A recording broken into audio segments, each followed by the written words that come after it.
Good afternoon and welcome to the City of Muskegon Planning Commission meeting for Thursday, December 12th, 2024. Begin with the roll call. Commissioners Johnson, Gowron, Willett Leroy, Here. Seifert, Here. Keener, Mazade, Here. Montgomery Keast, Here. Blake, Here. and Simmons. Okay. Next item on the agenda is approval of minutes from the regular meeting of November 14th, 2024. I have a minor correction on the two actions. They should reflect that Commissioner Montgomery Keast voted yes on both of those. So I'll entertain a motion to approve those minutes with those corrections. So moved. Support. I have a motion and support to approve the minutes of the regular meeting of November 14th, 2024 with those corrections. Any discussion on the motion? All those in favor say aye. Aye. Opposed, same sign. Motion carried. We'll move on to public hearing. Before we do that, I'll indicate to the audience that how we'll approach these public hearings.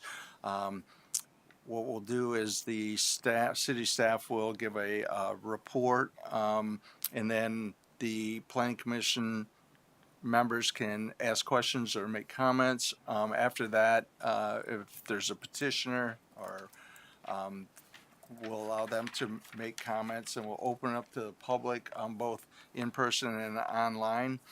And then after that is completed, then we'll take action on the item. So with that, I'll move on to the first case. This is hearing case 2024-35, a request to rezone the property at 1727 Beidler Street from R1 Neighborhood Residential to Form-Based Code Neighborhood Edge. This is a double lot. Historically, it was a residential lot, but it's always had a commercial building on it. The building measures just about 1,500 square feet. The neighborhood zoning does allow for expanding a non-conforming use, which this is, up to 25% only. And being that it's a double lot, they have a lot of extra room to build. If it was to go to the form-based code neighborhood edge designation, the setbacks would be 10 foot in the rear and 3 foot on the sides. And the property is located just north of the business district on Laketon Avenue.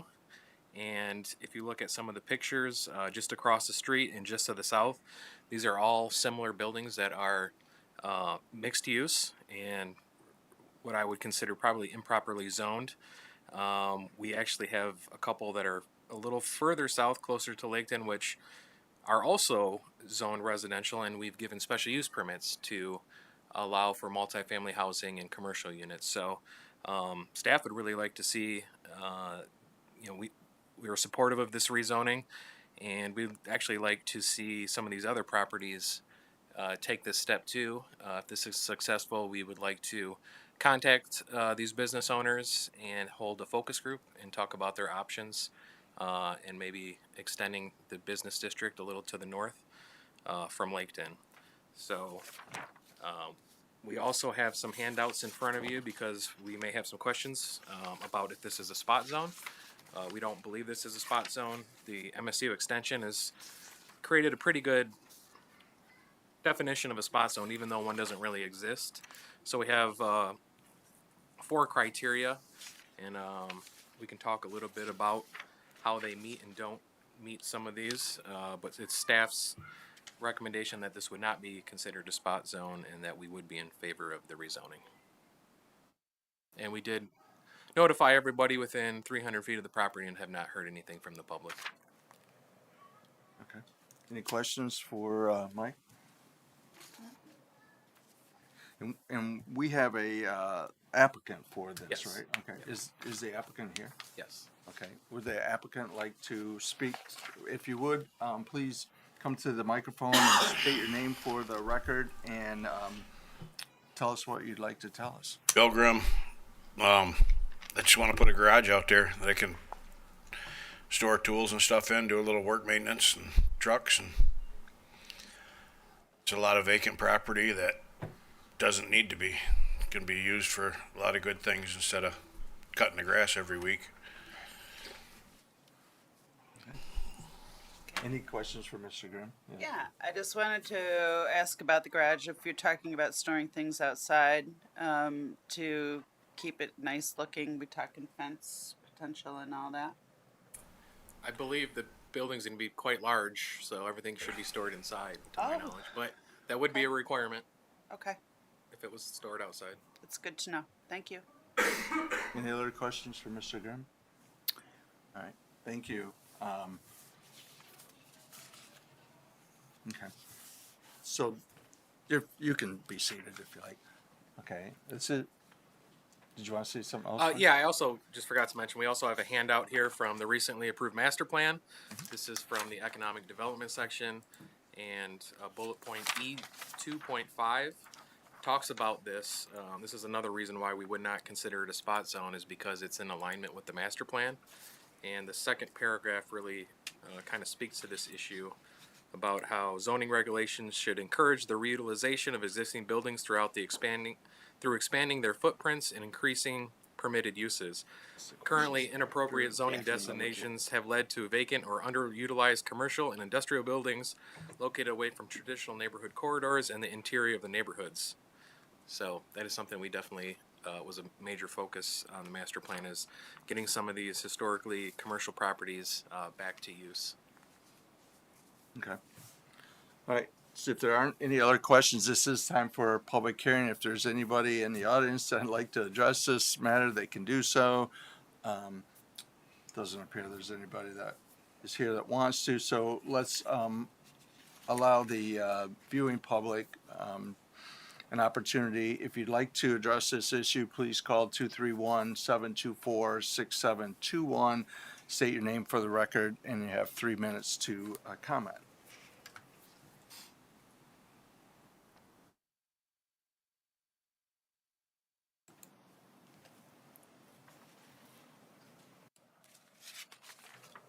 Okay.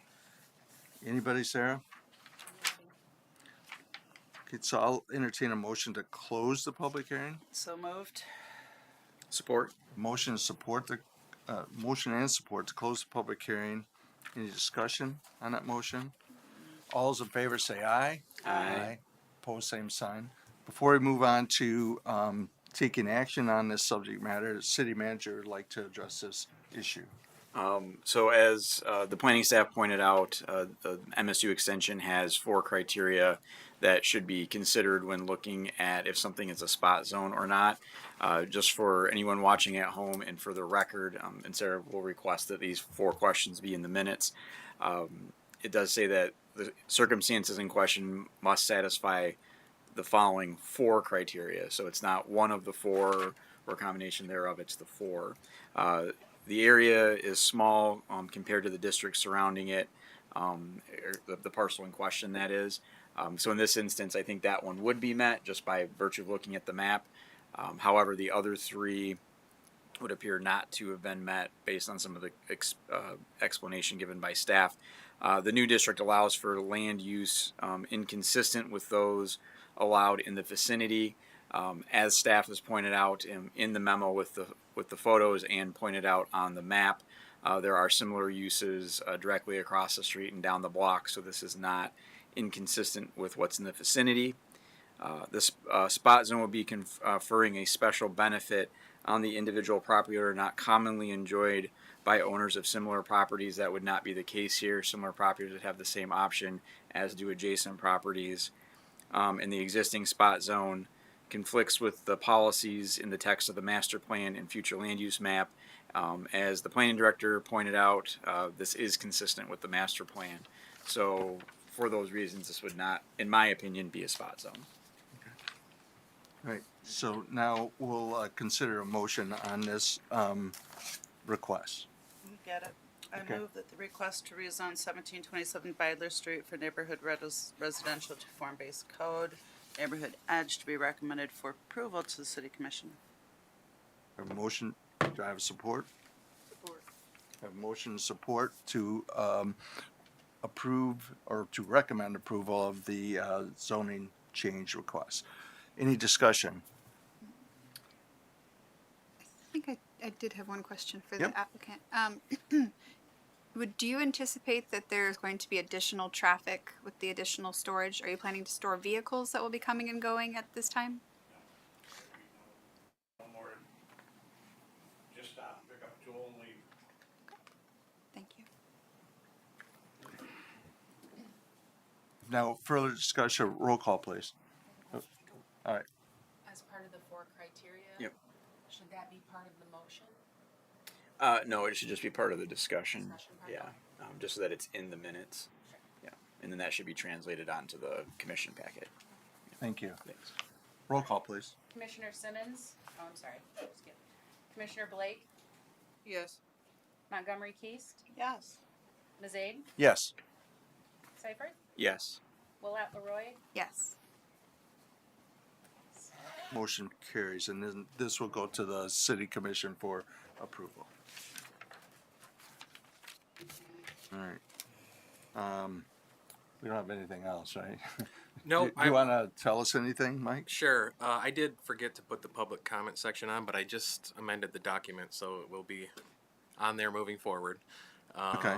Also working on a wrap up of the cases we did for this year, so we'll have that in January, our planning commission report for the previous year, and also some highlights of how far we've gotten in the master plan in the past year, and we've accomplished quite a bit of it. So it was a very busy year for planning commission, and we'll highlight all of our accomplishments in January. Okay. Really good. I'm looking forward to that. That'll be interesting to read. 2 questions. So nothing else? No, nothing else. Okay. So this is time, we'll take public comment, old business, new business, we don't have anything? Okay. So this is a time for public comment. If anybody in the audience would like to address the planning commission, they can do so now. If not, we'll open it up to the viewing public to allow them an opportunity as well. And if you'd like to do so, the phone number is 231-724-6721.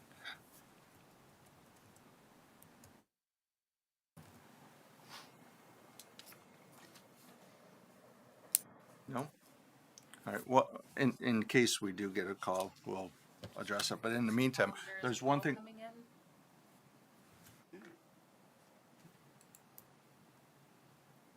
there's, okay.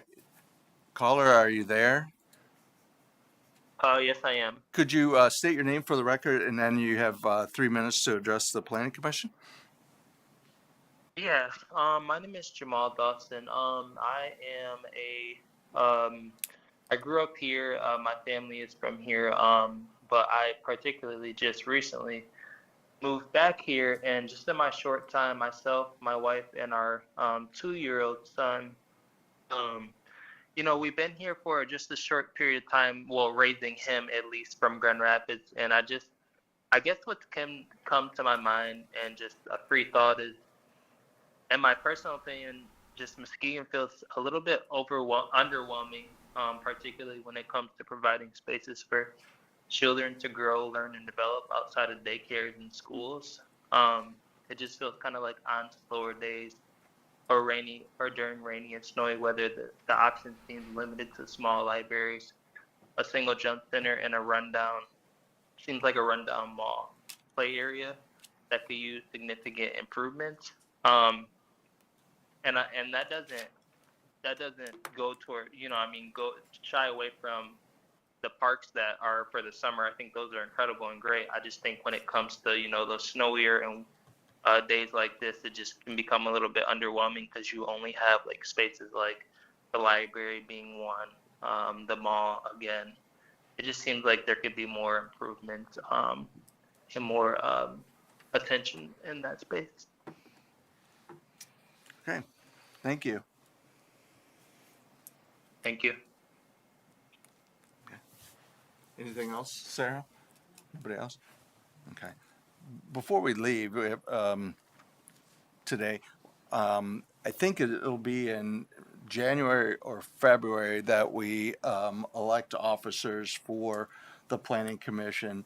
one thing I wanted to bring up today is that I'm not going to be the chairperson next year, so that's something we all should probably think about between now and whenever that is, if it's January or February, about who we want to lead this August group. So it's just something I think that we should think about between now and then. Anything else? Good to the order? Okay. Then we'll stand adjourned. We have